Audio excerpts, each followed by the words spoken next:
Hey everyone, and welcome back to another video. And in this video, I'm going to be going over this Cash App review. And so this is going to be useful for individuals who are deciding whether or not to use Cash App. And so I've been using it for well over 5 years now, and I must say that it's definitely one of the most convenient payment apps out there. But here are some things that you need to be aware about.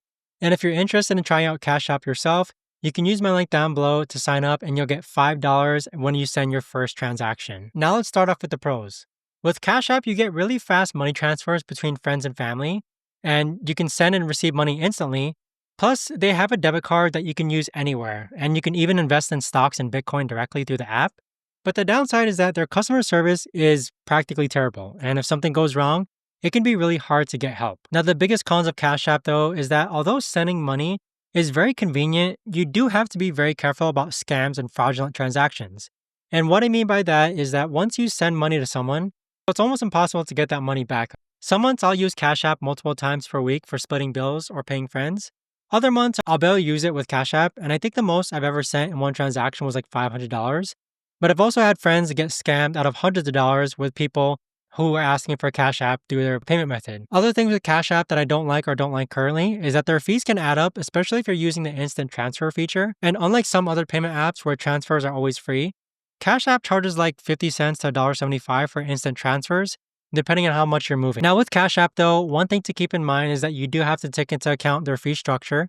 So if you're using instant transfers frequently or using their Bitcoin features, the fees can really add up. So you need to be aware of when you're getting charged and maybe plan your transfers accordingly to avoid unnecessary fees. Now with Cash App, there can be some security concerns with the scams that target Cash App users.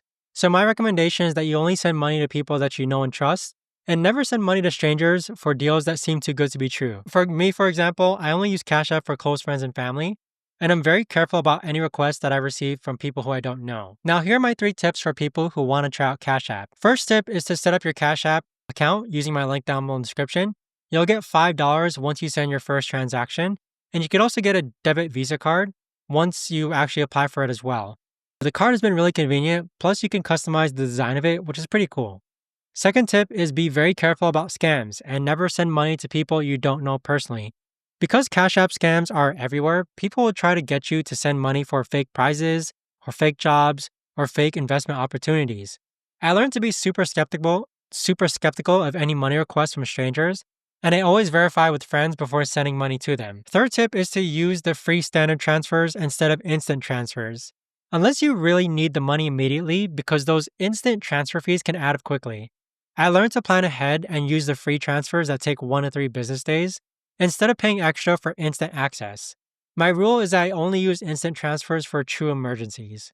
But with Cash App though, I'd say it's a very safe, secure platform for basic money transfers between friends and family. It's really convenient and the app is really user-friendly. Cash App customer service is pretty bad though, so hopefully you won't ever need to reach out to them if you need their help. So with that being said, if you're considering Cash App, I'd say just try it. You won't know until you actually try it out yourself, but be very careful of scams and understand their fee structure before you start using it. And if you're interested in trying out Cash App, I'll leave a link down below in the description where you get $5 once you do sign up and send your first transaction.